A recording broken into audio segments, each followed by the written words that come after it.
నమస్కారం. అల్పాహారం ఏంటనుకుంటున్నారా? కాస్త పెరుగులో సోడిపిండి కలిపి అట్లా వేసానండి. దానిలోకి చట్నీ ఏంటనుకుంటున్నారా? చాలా తక్కువగా కొబ్బరి చట్నీ చేశానండి. చెక్క చిన్నదండి, అందుకని తక్కువ వచ్చిందండి చట్నీ. వేడి వేడి అన్నమండి.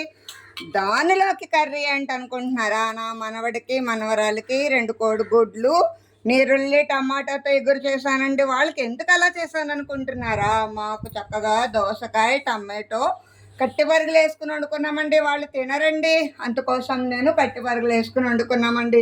వాళ్ళు తినకపోతే మనం కూడా తినకుండా ఉండలేం కదా అండి. ఊరు పొమ్మంటుంది కాడి రమ్మంటుంది అంటారు కదా అండి. అందుకని మేము ఇప్పుడు ఎండు నీసులు కూడా వండుకుంటున్నామండి. చక్కగా చిట్టుగిన్నె పెరగండి. పిల్లలకి హార్లిక్స్ బూస్ట్ వేసి కలిపిస్తానండి. బాదం పప్పులు గుమ్మడి గింజలండి.